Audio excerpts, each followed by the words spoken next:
Kenapa sampai ada penggabungan atau penyampaian aspirasi gabungan itu?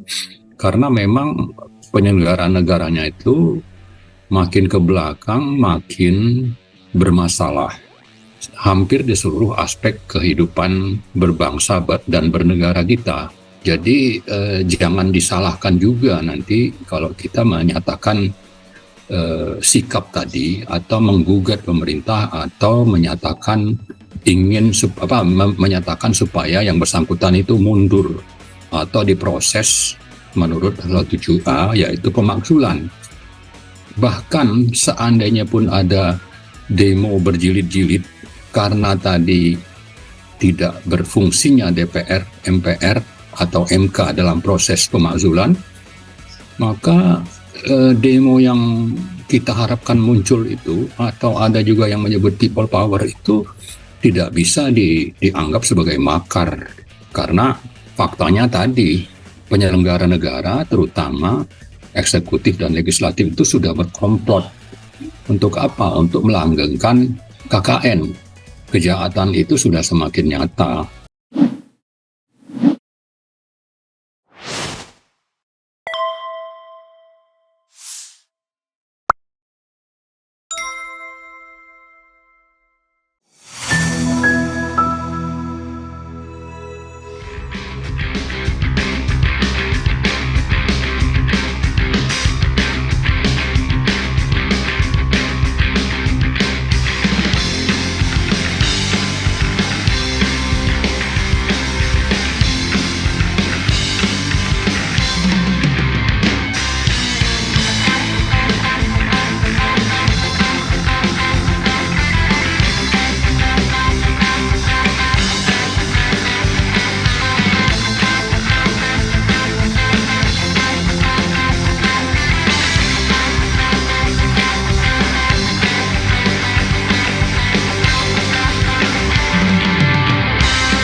Jadi kalau kita mengikuti dalam 1, 2, atau 3 tahun terakhir, itu kan ada saja aspirasi, tuntutan, gugatan oleh masyarakat, termasuk juga oleh tokoh-tokoh, ormas, dan sebagainya. Dan kadang-kadang mereka bergabung dalam kelompok-kelompok, apakah itu ormas dengan ormas, ormas dengan tokoh, dan sebagainya. Kenapa sampai ada penggabungan atau penyampaian aspirasi gabungan itu? Karena memang penyelenggaraan negaranya itu makin ke belakang makin bermasalah hampir di seluruh aspek kehidupan berbangsa dan bernegara kita. Nah, ini salah satu titik poin di mana kita merasa perlu menyampaikan secara lebih lugas tentang aspirasi yang sudah terakumulasi semakin parah ini ya dalam setahun, 2 tahun, atau 3 tahun terakhir yang saya sebutkan tadi. Karena sebelumnya kan juga ada berbagai pernyataan, termasuk juga misalnya bulan Juli yang lalu kita membacakan petisi 100 ya. Lalu sebelum itu ada juga pernyataan sikap tokoh-tokoh di Mega Bintang itu di Solo ya. Solo, dia. Ya. Dan banyak lagi sebetulnya percikan-percikan yang salah satunya itu adalah yang kita sampaikan hari Minggu yang lalu. Kenapa sampai hal itu muncul? Karena pada satu sisi penyelenggara negaranya semakin bermasalah. Di sisi lain, meskipun secara nasional penyelenggaraan negara itu diatur misalnya di dalam konstitusi, lalu kalau ada yang bermasalah, melanggar etika atau juga diduga ada KKN, kan ada prosesnya di pasal 7A, 7 dan seterusnya itu di konstitusi. Nah, tapi ini tidak berjalan sebagaimana seharusnya. Mekanisme itu tidak otomatis berlangsung. Jadi jangan disalahkan juga nanti kalau kita menyatakan sikap tadi atau menggugat pemerintah atau menyatakan menyatakan supaya yang bersangkutan itu mundur atau diproses menurut pasal 7A yaitu pemakzulan. Bahkan seandainya pun ada demo berjilid-jilid karena tadi tidak berfungsinya DPR, MPR atau MK dalam proses pemakzulan, maka demo yang kita harapkan muncul itu, atau ada juga yang menyebut people power itu, tidak bisa dianggap sebagai makar. Karena faktanya tadi, penyelenggara negara, terutama eksekutif dan legislatif itu sudah berkomplot. Untuk apa? Untuk melanggengkan KKN. Kejahatan itu sudah semakin nyata. Kalau kita flashback ke belakang, misalnya 98 itu, kenapa sampai keluar yang namanya TAP MPR nomor 11 tahun 98, yang intinya itu adalah tentang penyelenggaraan yang bersih dan bebas KKN. Misalnya, itu kan salah satu yang sangat penting dari reformasi 98. Bahwa penyelenggaraan negara oleh pemerintah itu harus bersih dan bebas KKN yang saat itu sudah dianggap kelewatan, keterlaluan. Ya.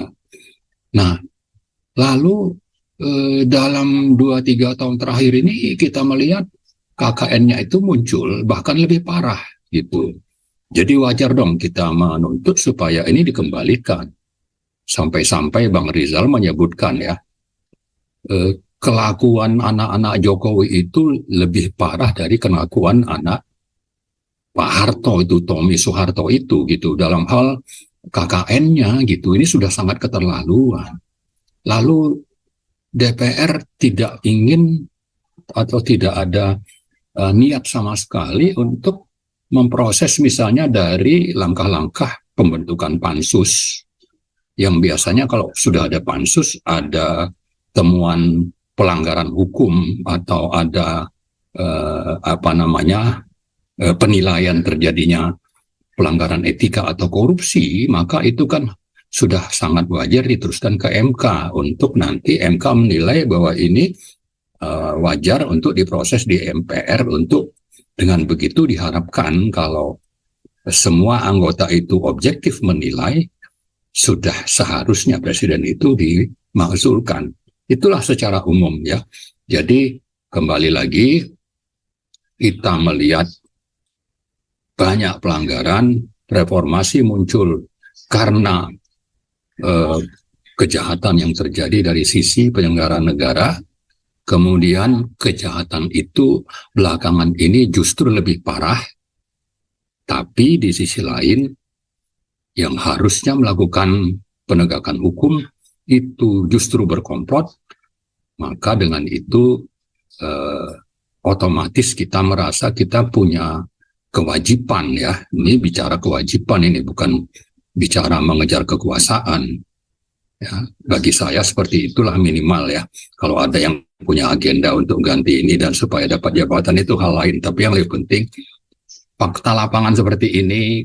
Kalau dulu ini sudah ada reformasi, ada demo berhari-hari, maka sekarang justru situasinya lebih parah. Wajarlah kalau kita menggugat, dan kita berharap sebetulnya dengan pernyataan sikap kita hari Minggu yang lalu itu muncul people power yang lebih besar, karena dengan itulah kelihatannya harapan penyelenggaraan negara yang bersih dan bebas KKN itu bisa terwujud. Kalau bicara dari sisi fungsi DPR MPR, kelihatannya itu saat ini sangat sulit untuk terwujud ya. Kayak kita bisa katakan itu semacam utopia, itu akan susah untuk bisa terlaksana. Nah, karena itulah tadi dengan pernyataan sikap, rakyat bisa memahami kondisi penyelenggara negara yang berlangsung saat ini seperti apa. Lalu kalau sudah paham, seperti saya sering ulang-ulang, mari kita tuntut agar negara ini, pemerintahan ini diselenggarakan sesuai dengan kesepakatan nasional negara hukum sebagaimana diatur di dalam Undang-Undang Dasar 1945.